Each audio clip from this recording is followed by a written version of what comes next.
Não julgueis para que não sejais julgados, pois com o critério com que julgardes, sereis julgados, e com a medida com que tiverdes medido, vos medirão também.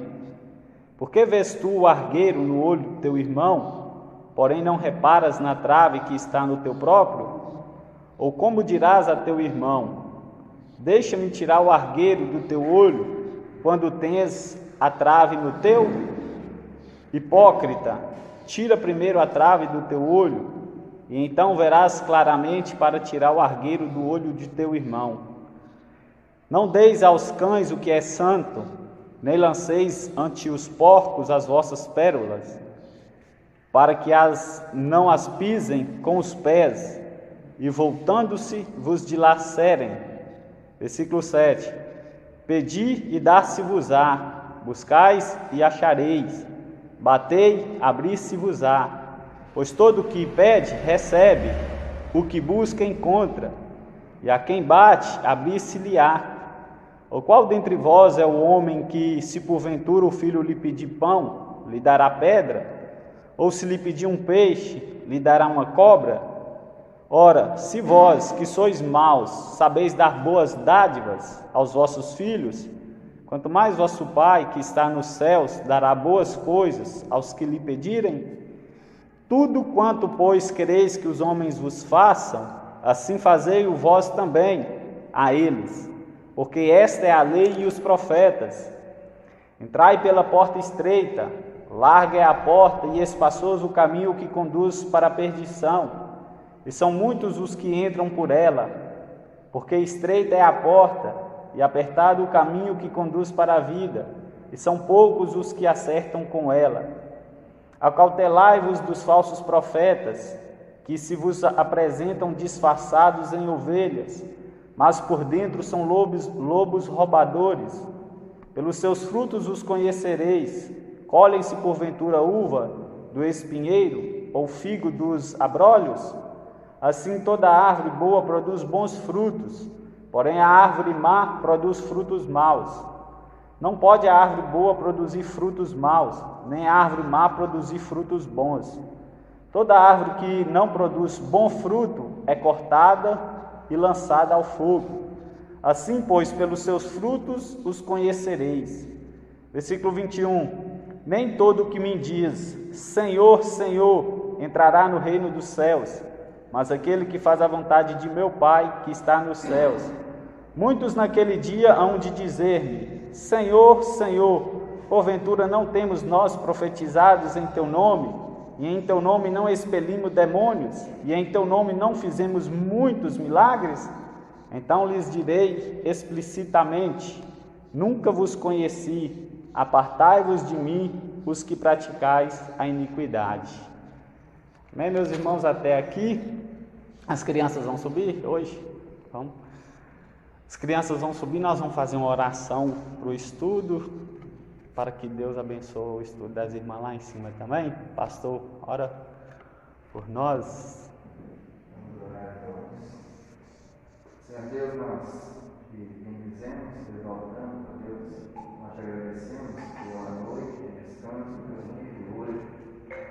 Deus, nós te agradecemos pelas chuvas que caem, mas também intercedemos por aquelas cidades que estão sendo afetadas com enchentes, com deslizamento de terra, as pessoas que estão perdendo suas casas, seus entes queridos. Que o Senhor tenha misericórdia, é o que nós pedimos. Pedimos também a Deus a iluminação do teu Santo Espírito na vida de quem vai ministrar para as crianças neste momento, e também a iluminação para que as crianças sejam edificadas pelo ensino da tua palavra. Abençoa também, ilumina o irmão Hélio que está à frente e trará o estudo para nós nesta manhã. E abre as nossas mentes e corações para entendermos a tua palavra. Oramos agradecidos no nome de Jesus. Amém. Amém.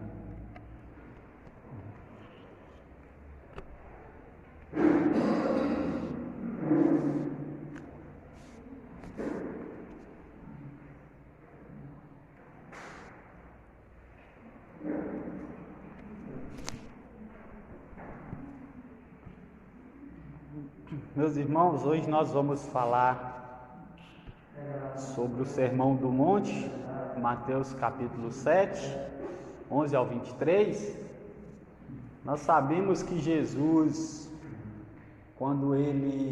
logo após ele ter sido batizado por João Batista, ele deu início ao seu ministério. Lá em Mateus capítulo 3 vai falar sobre o seu batismo. No capítulo 4 de Mateus, Jesus vai ser levado ao deserto para ser tentado. E ele vai ser tentado 40 dias e 40 noites. Logo após isso, ele teve fome e ele foi tentado pelo diabo.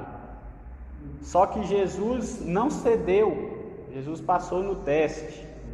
E no capítulo 5, ele vai começar a instruir os seus discípulos, a ensinar os seus discípulos. Nós vimos aqui no capítulo 5, no início, a qual nós lemos na introdução, fala: vendo Jesus as multidões, ou seja, diante de Jesus tinha várias pessoas, além dos discípulos. E vai falar aqui que Jesus subiu a um monte, e como se assentasse, aproximaram-se dele os discípulos. Quando Jesus sobe a esse monte, os discípulos, os próximos, as ovelhas, elas se aproximam dele, enquanto que as outras ficam de longe. E Jesus, a partir dali então, vai ensinar, pregar para eles, ensinar. E nesse ensinamento aqui, Jesus vai falar em que consistia o seu reino, o seu domínio, diferentemente dos outros que antecederam ele, os reis, os outros que teve na lei de Moisés. E esse reino de Jesus aqui, ele consistia tanto em amor, tanto em ajuda, ou seja, Jesus queria passar aqui que o súdito dos reinos dele teria que ser um povo amoroso, um povo quebrantado, humilde, porque no capítulo 5, as bem-aventuranças, ela vai mostrar que o povo de Deus tem aquelas características ali. Só que do capítulo 5 até o capítulo 7, Jesus vai falar sobre diversas coisas, diversas práticas que ele queria que os seus praticassem. Então as pessoas ali, tinha pessoas esperando que Jesus ia ali tentar acabar com a guerra, o poder de Roma. Mas quando eles veem que Jesus fala ali, eles eram acostumados com guerra, com espada, com morte, com sangue. Quando Jesus fala ali em Mateus capítulo 5, que nós temos que amar os nossos inimigos e orar por quem nos persegue, muitos ali levaram um choque. Vai amar as pessoas que tomaram nossas terras, amar eles. Então eles viram ali que Jesus veio com um discurso diferente. E aqui no capítulo 7, o juízo temerário é proibido. Jesus começa dizendo no versículo 1: não julgueis para que não sejais julgados. Nós vemos Jesus aqui agora proibindo certo tipo de julgamento. Infelizmente esse versículo aqui, ele é muito mal interpretado por muitos. Qualquer coisinha a pessoa fala: não julgueis, não pode julgar. Bem, pastor? Depois, irmãos, quem quiser comentar, pode ficar à vontade. Então muitas pessoas, ao você repreender ela ser repreendida, biblicamente, elas não aceitam. Você não pode me julgar, quem pode julgar é Deus.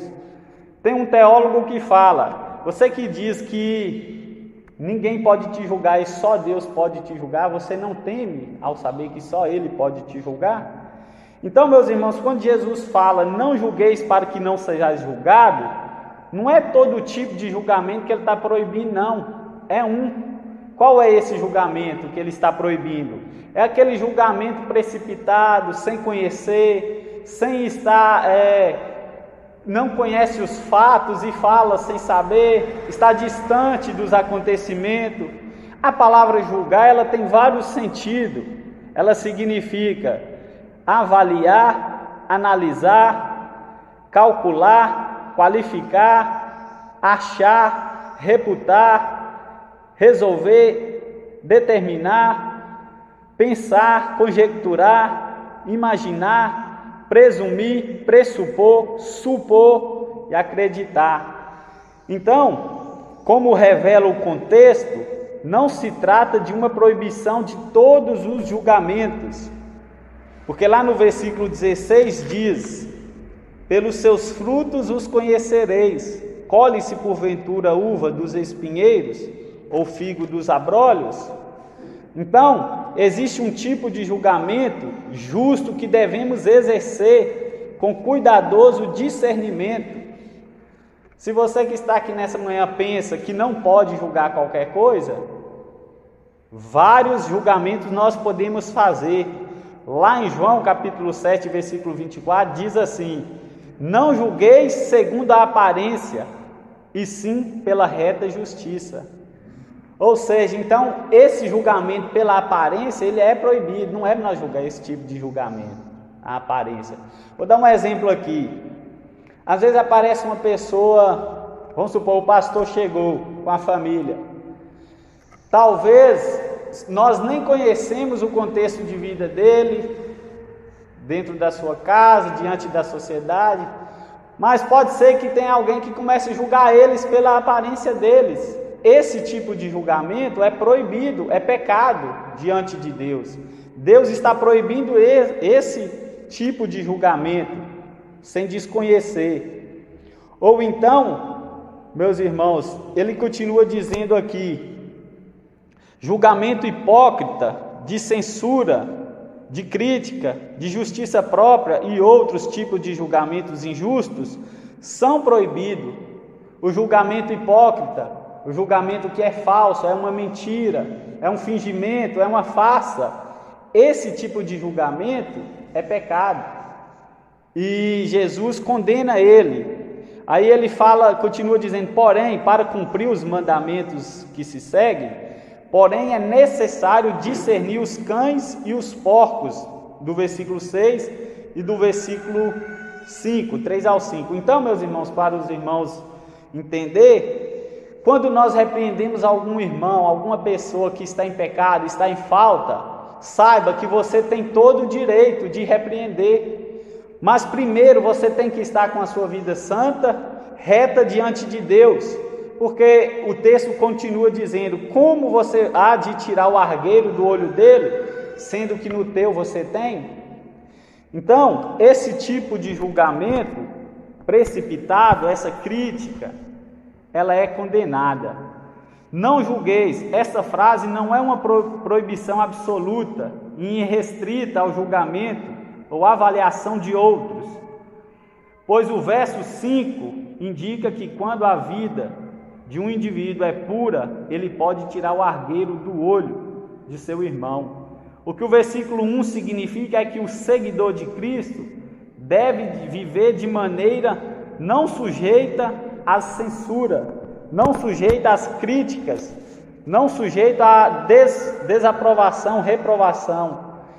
Ou seja, o seguidor de Cristo, ele deve ser uma pessoa irrepreensível, que não seja digna de repreensão, buscar santidade, viver uma vida tranquila, mansa, justa diante da sociedade, para não ser repreendido. Amém? Pode falar, pastor. Contribuindo com o que você está falando, é exatamente isso. O que Jesus está tratando com aquelas pessoas ali no monte, e ali é como se diga que havia um fariseu. E os fariseus, eles tinham lá de apontar o erro do outro, mas não olhavam para a sua própria vida. Então, muitas vezes eles condenavam a maledicência, mas eles falavam mal do outro. Jesus está tratando ali com eles, e não era para fazer um julgamento, dois pesos por medidas. Então, da mesma forma que você está apontando um erro na conduta daquele irmão ali, tem que ver primeiro se você está cumprindo isso. Porque tinha muita facilidade em acusar os outros, mas não tinha uma vida que conduzia com aquilo que Deus quer de nós, né? E a respeito do julgamento, precisou bem, né? Jesus é muito claro. Pelos frutos nós conheceremos a árvore. Então ele chama a atenção de uma pessoa que tem uma vida transformada pelo Evangelho, pelo Espírito Santo de Deus, ela não consegue viver aquele caminho. Ela vai se sentir mal com aquilo, porque o Espírito Santo habita nessa pessoa. Então Cristo está chamando a atenção para não ficar julgando com dois pesos e duas medidas diferentes. Ele fala pela vara, né? A vara você está medindo, você tem que se medir também. Né? É muito importante a gente entender que o que Jesus está trabalhando ali é a intenção do coração. E não apenas o padrão moral externo. O que o fariseu fazia era viver externamente, aparentemente, de acordo com a lei. Mas no coração, eles nutriam sentimentos, pensamentos ruins e acabavam fazendo muita coisa escondida. Né?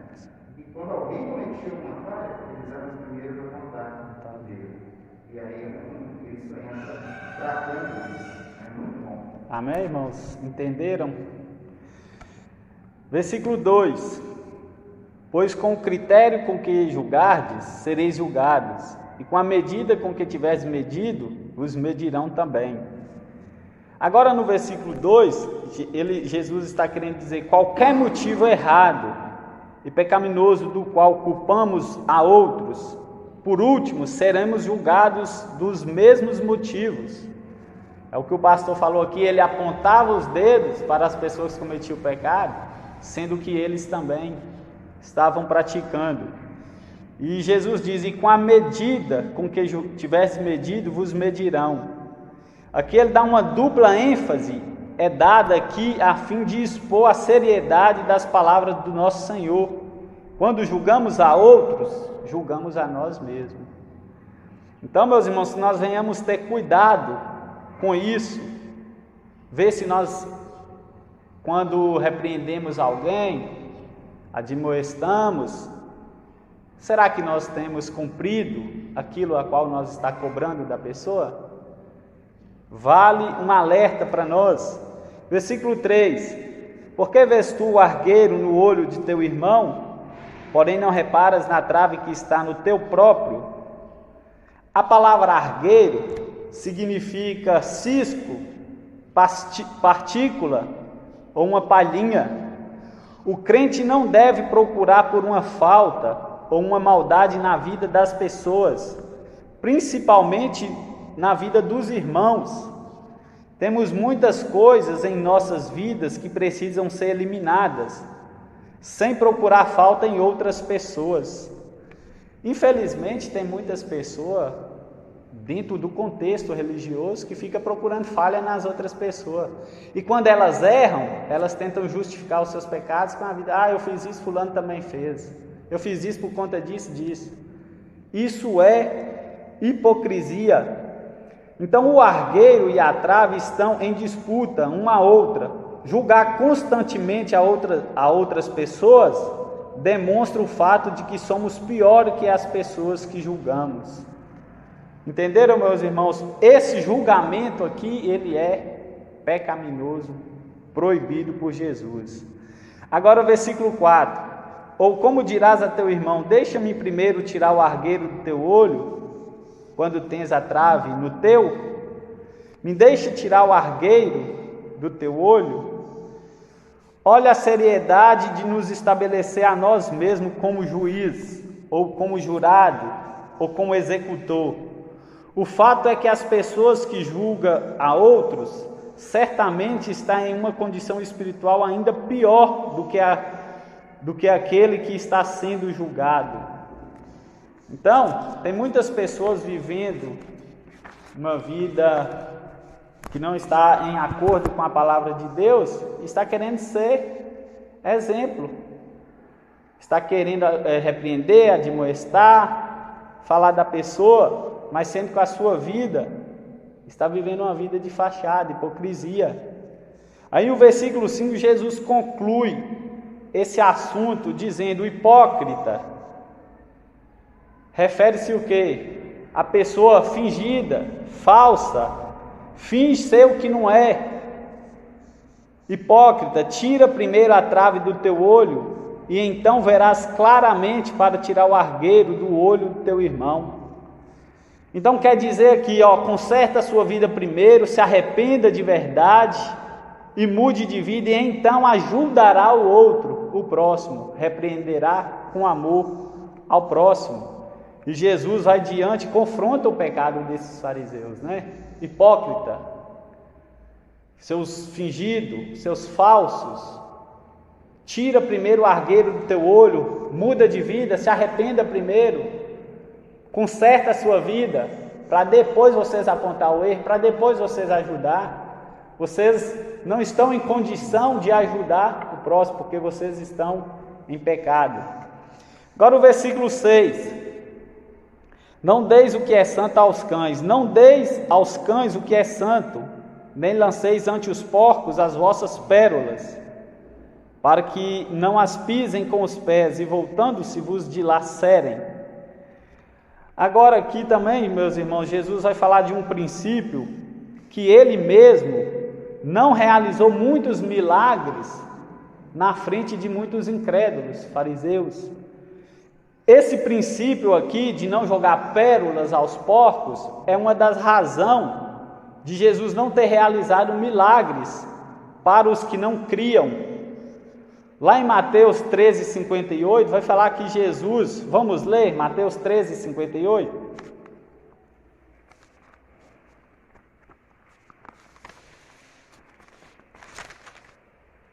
Mateus 13:58 diz assim: e não fez ali muitos milagres por causa da incredulidade deles. Ou seja, a incredulidade, ela é um impedimento de milagres. Isso deve ser feito em respeito ao que é santo, não simplesmente por desprezo aos cães e aos porcos.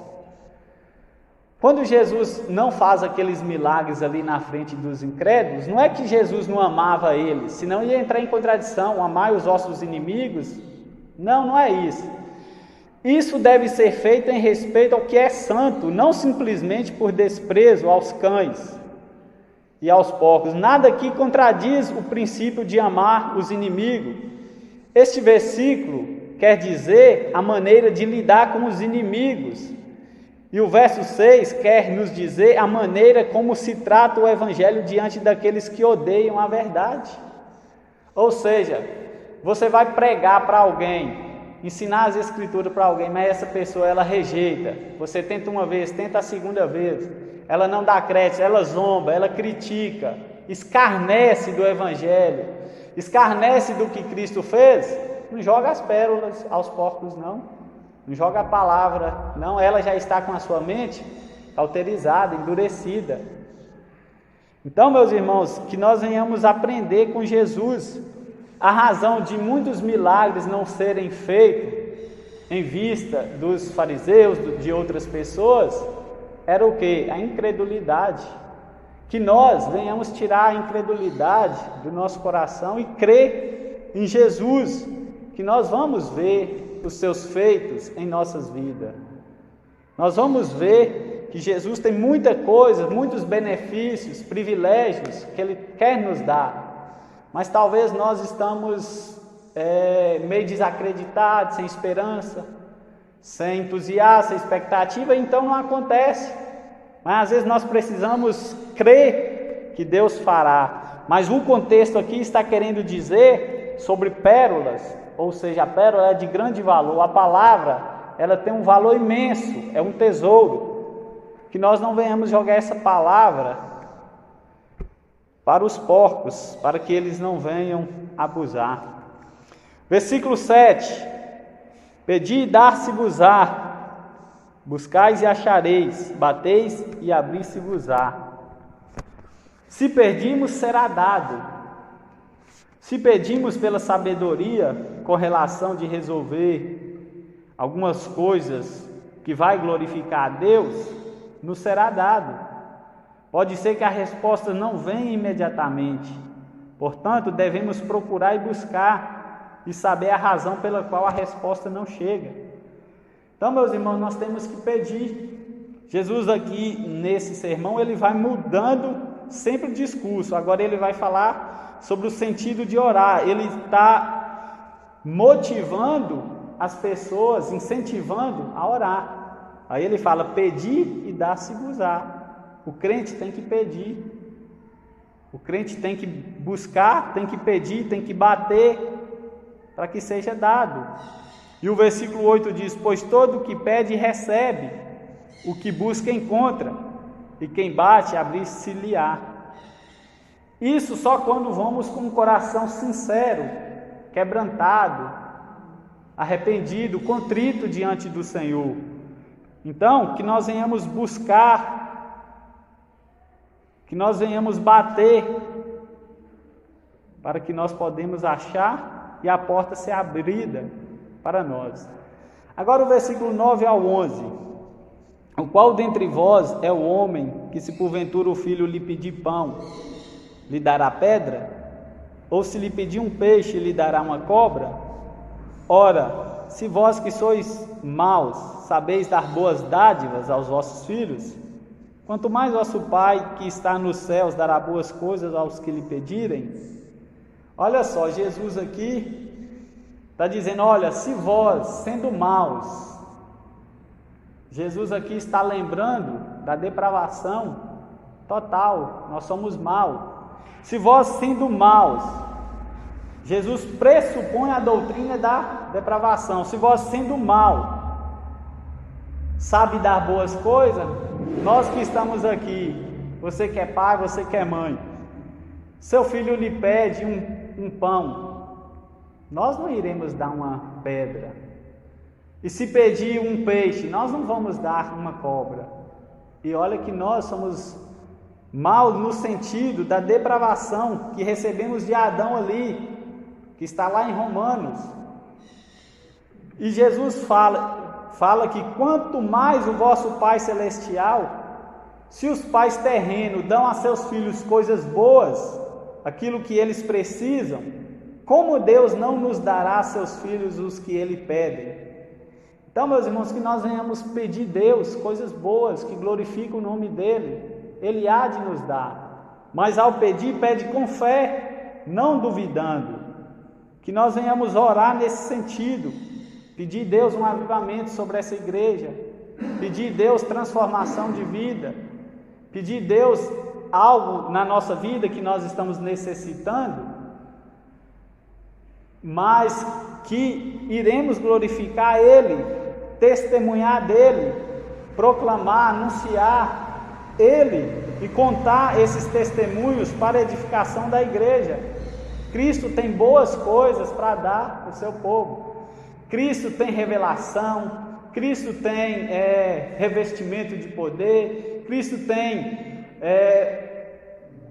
o enchimento do Espírito Santo para todos aqueles que buscar. Muitas das vezes nós nos acomodamos e não pedimos. Muitas das vezes nós estamos satisfeitos com o pouco que tem. Às vezes, Cristo está lá com muitas coisas disponíveis para nós, para os crentes, para os filhos dele, mas requer que nós pedimos, porque Ele nos dará coisas melhores do que os nossos pais.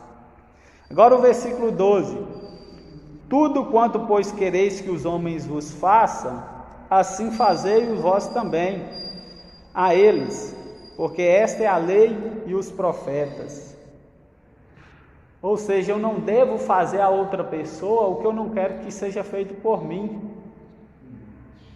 Que nós venhamos aprender essa lição. Não faça a outros o que você odeia.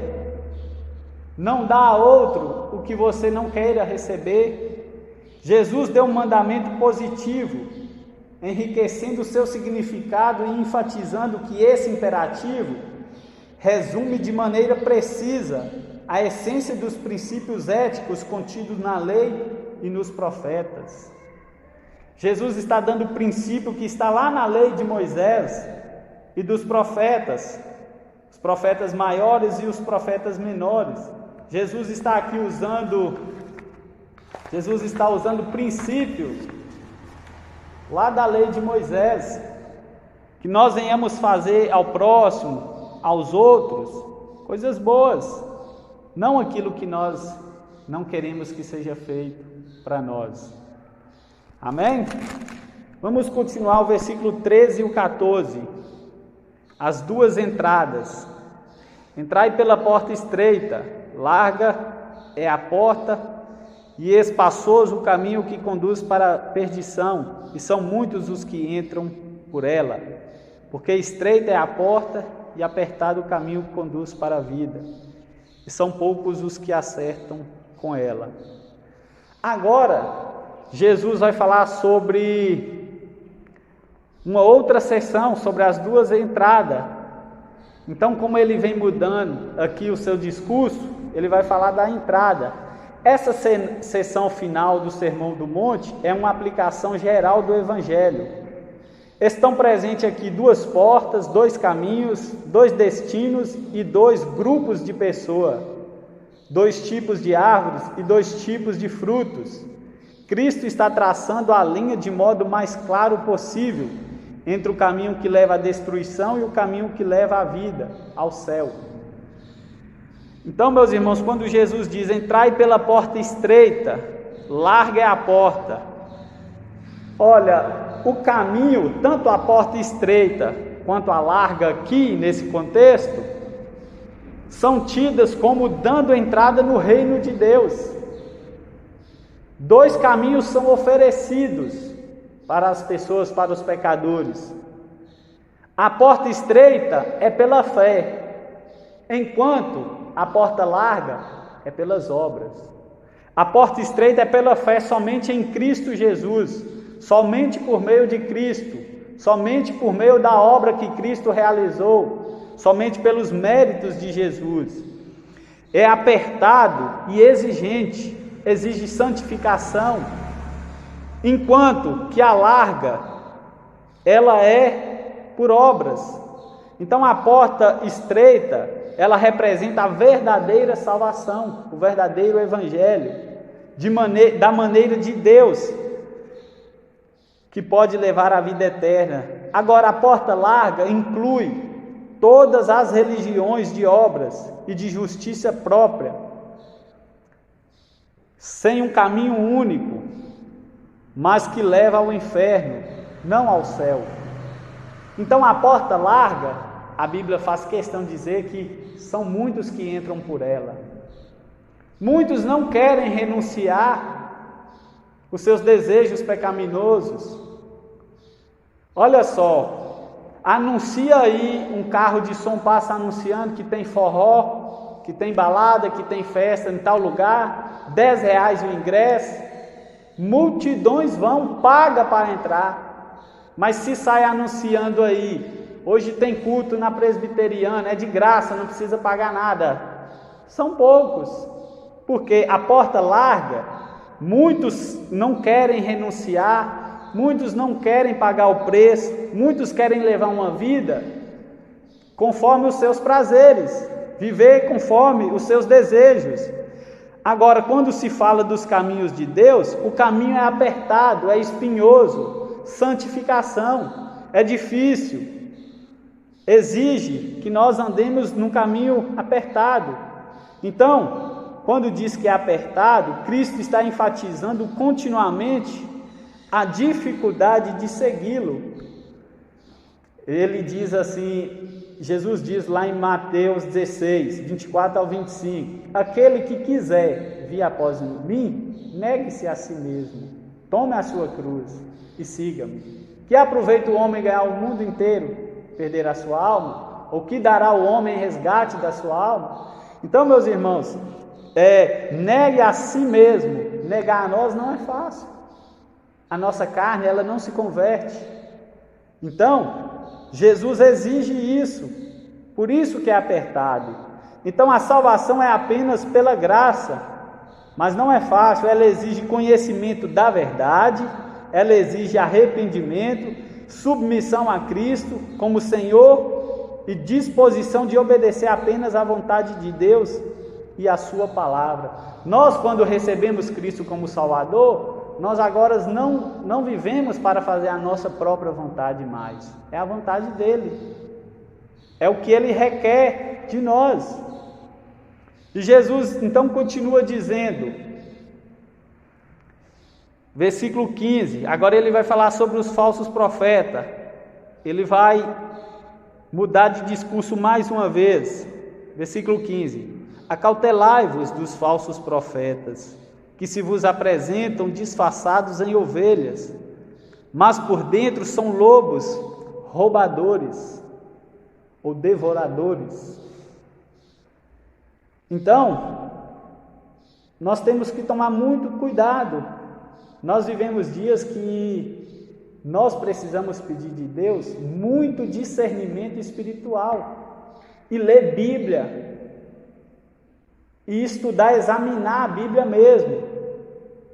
Olha na televisão, tantas coisas absurdas que acontecem, pessoas oferecendo o que Cristo não ofereceu, pessoas oferecendo curas, pessoas fazendo tantas coisas em nome de Deus. Então, cuidado, Jesus fala, acautelai-vos, toma muito cuidado. Isso foi 2000 anos atrás, dos falsos profetas. Toma muito cuidado. Esses falsos profetas enganavam não por se disfarçarem de ovelhas, mas por fingirem-se de pastores verdadeiros. Eles promoviam a porta e o caminho largo, ou seja, eles disseminavam heresias para aquelas pessoas. Jesus está falando, cuidado, acautelai-vos dos falsos profetas. Toma cuidado. Tem muitas pessoas, meus irmãos, aqui em Pescador mesmo, apareceu aí umas heresias, né? E pessoas que aparentemente entendiam, a gente via assim, ó, fulano é crente. Quando susta que não, é levado por vento de doutrina, é levado, está lá no meio buscando não sei o que, buscando cura, buscando ali tantas coisas que são contrárias à palavra de Deus. E Jesus alertou, acautelai-vos dos falsos profetas, que se vos apresentam disfarçadas em ovelhas, mas não são ovelhas, mas por dentro são lobos roubadores. Aparentemente é um pregador, se veste bem, mas por dentro a intenção, o coração, a mente, ela querem arrancar a lã das ovelhas. Então que nós venhamos ter cuidado. Versículo 16: pelos seus frutos os conhecereis. Colhem-se porventura uva dos espinheiros ou figo dos abrolhos? Então, a maneira de conhecer e discernir é pelos frutos. Lá em Mateus 3:8, João Batista diz: produzi, pois, fruto digno de arrependimento. A falsa doutrina não pode dominar a carne, de modo que os falsos profetas manifestam perversidade. Lá em 2 Pedro, capítulo 2, 12 ao 22, vai falar dos falsos profetas nos dias dele ali. Então é pelos frutos. Tem muita gente que se enganam com aparência. A árvore, ela é conhecida pelo fruto, não pelas folhas. Assim é muito nós, eu e a minha esposa que viemos de um contexto pentecostal, nós vemos que as pessoas são elevadas muito pelas coisas exterior. Está todo mundo quieto, mas um manifesta em língua, todo mundo olha como se aquele fosse o cara. Esse é o verdadeiro. Mas quando a gente fica quietinho, prestando atenção, é frio esse aí. Então, meus irmãos, pelos frutos o conhecereis. E o versículo 17 ele diz: assim, toda árvore boa produz bons frutos, porém a árvore má produz frutos maus. Não tem como um ímpio, o falso profeta, tentar produzir fruto bom. A natureza dele é pecaminosa, ele não consegue. É só a ovelha, é só para quem foi regenerado, salvo em Cristo Jesus. O fruto bom acompanhará ele como evidência da sua salvação. Então, bons frutos, a fruta boa é ser como Cristo, é assumir a natureza de Cristo. 1 João 2,6, aquele que diz que está nele deve andar como ele andou, deve praticar o que ele praticou, deve falar como ele falou, deve ser manso como ele foi, deve também advertir como ele advertiu, enquanto a fruta má se parece mesmo com a natureza humana, com a gente mesmo. Então, bons frutos, boas coisas. E o versículo 18, não pode a árvore boa produzir frutos maus, nem a árvore má produzir bons frutos. A fruta, a árvore boa, é a cruz de Cristo, enquanto que a árvore má pertence a tudo que não é da cruz, que não é de Cristo. A fruta boa, meus irmãos, é tudo aquilo que está ligado com o Evangelho. Vive de acordo com o Evangelho, pratica o Evangelho, é fruta boa. O fruto aqui é o que está em Gálatas, é uma pessoa amorosa, ama o próximo, independente de ser da minha igreja ou de não. Tem gente que só ama o outro se for da mesma igreja. É lá da outra, não, isso aí eu nem cumprimento. Então, enquanto a fruta má é isso, podre, não dá bom fruto. Versículo 19, toda árvore que não produz bom fruto é cortada e lançada ao fogo. Toda árvore que não produz bom fruto é cortada e lançada ao fogo.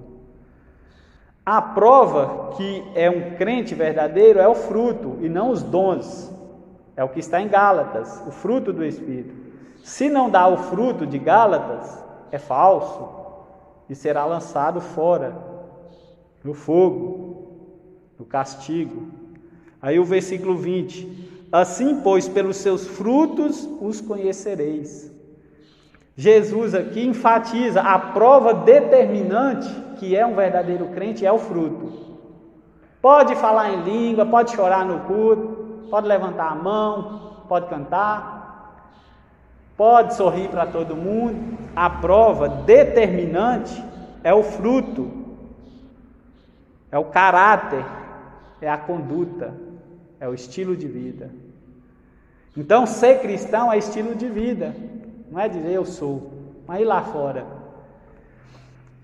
Aí ele continua dizendo, no versículo 21, nem todo o que me diz, Senhor, Senhor, entrará no reino dos céus, mas aquele que faz a vontade de meu Pai, que está nos céus. Isso aqui é muito forte. Nem todo o que me diz, Senhor, Senhor. Tem muitas pessoas dizendo e achando que está no bom caminho. Nem todo o que me diz, Senhor, Senhor, entrará no reino dos céus. Nem todo que diz que é crente, nem todo que vem à igreja, nem todos que carregam a Bíblia, nem todos que leem a Bíblia. Olha só, a fé que diz, mas não faz, é na verdade descrença. A fé que diz, eu tenho fé, mas eu não pratico, é teoria com prática. Eu não posso só dizer teoria, mas não praticar. Um anda junto com o outro, é como a moeda, tem dois lados, fé e obra. Aquele que diz que está nele, em Cristo, eu digo, teoria, eu digo, o meu falar, teoria, deve andar como ele andou, prática. Logo a fé, logo a teoria e a prática devem andar junto. Então a fé que diz, mas não faz, é na verdade descrença.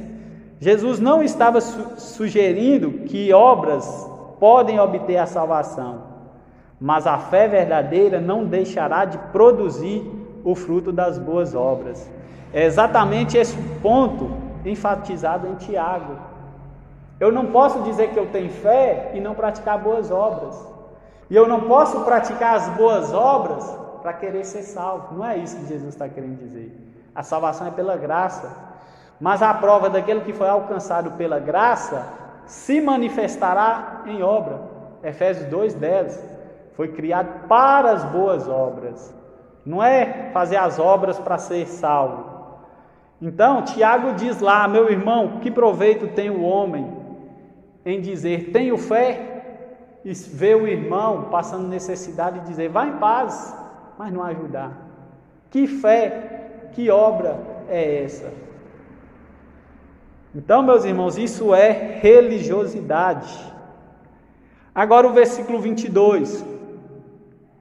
Muitos naquele dia hão de dizer-me, Senhor, Senhor, porventura não temos nós profetizado em teu nome? E em teu nome não expulsamos demônios? E em teu nome não fizemos muitos milagres? Meu Deus, isso aqui vai chegar a gente diante do juízo, diante de Deus. Senhor, eu preguei em teu nome, eu curei, fiz maravilhas, eu vi o necessitado e ajudei, eu visitei, eu dei mantimento. Muitos naquele dia hão de dizer, porventura não temos nós profetizado, pregado em teu nome, e em teu nome não expelimos demônios? Olha só, pode ser que até expulsa demônios, porque a autoridade está no nome de Jesus, não é? E em teu nome não fizemos muitos milagres?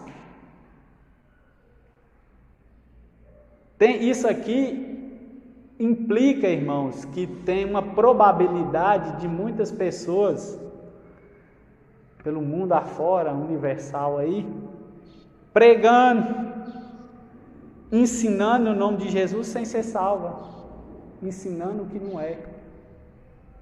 Isso é muito forte. Nós, como crentes, de vez em quando nós temos que fazer um balanço geral na nossa vida. Paulo diz em 2 Coríntios 13:5, examine-se o homem a si mesmo, para ver se está na fé.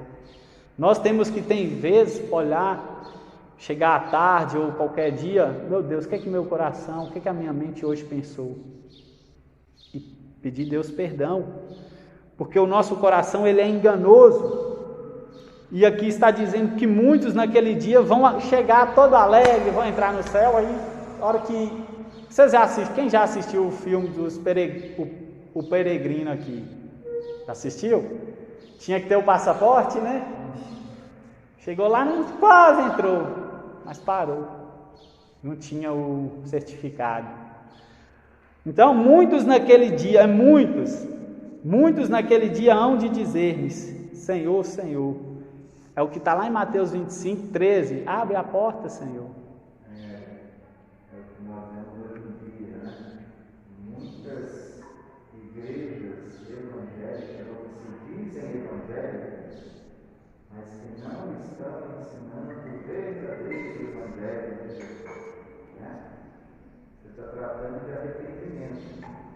O tema central aí é o arrependimento, né? Vou falar agora, porque se Deus diz, muitas pessoas que dizem que são evangélicas, até porque a pessoa mas é evangelho. Só que eu já vi uma muita dele na sociedade, agora assim, meu Deus, de que igreja? Eu fico com medo de igreja. Aí quando ele fala assim, é só de estar, está explicado. Lá no ensino verdadeiro evangelho, no evangelho de Cristo. Então é muito sério isso. Muito sério. O evangelho de Cristo é ele mesmo, você está colocando aí. Tem igreja por aí ensinando que você não nasceu para sofrer. E você nasceu só para ser feliz, para não ter problema nenhum, que Jesus diz, no mundo tereis. Então, o evangelho que essa pessoa ensina até errado. Ou não está? Né? E é o que Obrigado, pastor. Inteirando aí. Então, irmãos, muitas igrejas não falam sobre o arrependimento, como o pastor bem colocou, sobre o pecado, né, pastor? Não confronta o pecado. lá em Mateus 25, versículo 11, mais tarde chegaram as virgens nécias, clamando, Senhor, Senhor, abre-nos a porta. Mas ele respondeu, em verdade vos digo que não vos conheço. Vigiai, pois, porque não sabeis o dia nem a hora. Olha só, elas chegaram ali, depois que elas saíram para comprar azeite, né? Eram nécias. Chegou mais tarde Jesus, a porta já estava fechada. Versículo 23, a conclusão. Peraí, só para continuar aqui o versículo 22. Muitos naquele dia hão de dizer. Observe que longe de não realizar obras de qualquer tipo, essas pessoas declaravam ter realizado sinais e maravilhas notáveis. O fato, porém, é que toda a confiança delas estava nelas mesmas. Prova adicional de que essas obras, por mais espetaculares que pudessem parecer, não poderiam ser autênticas. Ninguém tão destituído de fé genuína poderia produzir obras verdadeiras boas. Uma árvore ruim não pode dar bom fruto. Então, meus irmãos, essas pessoas que estão determinando cura, tantas coisas, a confiança, elas colocam a confiança em si. Porque elas fazem, então elas pensam que é elas que o poder está nelas, elas que são a fonte dos milagres. E o versículo 23, para concluir. Então lhes direi explicitamente, ou abertamente, claramente. Então lhes direi claramente, nunca vos conheci. Apartai-vos de mim, os que praticais a iniquidade. Então a resposta de Jesus, elas vai questionar, vai tentar justificar, Jesus vai responder claramente, sem sombra de dúvida nenhuma.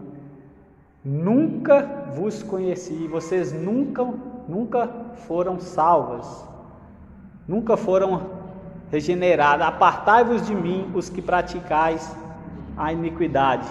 Ou seja, vocês fizeram tudo isso em meu nome, mas vocês praticavam iniquidade, vocês eram pessoas que não eram convertidas. Então todo pecado é iniquidade, ou seja, rebelião contra a lei de Deus. Vocês não eram coerentes com a palavra de Deus. Amém, meus irmãos? É uma palavra talvez meio assim de deixar a gente alerta, vigilante, que nós venhamos buscar em Deus certificar a nossa salvação. Buscar em Deus, Paulo aos Filipenses diz, desenvolver a vossa salvação, mas saber que quem efetua a obra, o realizar, o autor, o consumador é Deus, mas que nós venhamos buscar em Deus. Vamos orar mais uma vez? Vamos abaixar nossa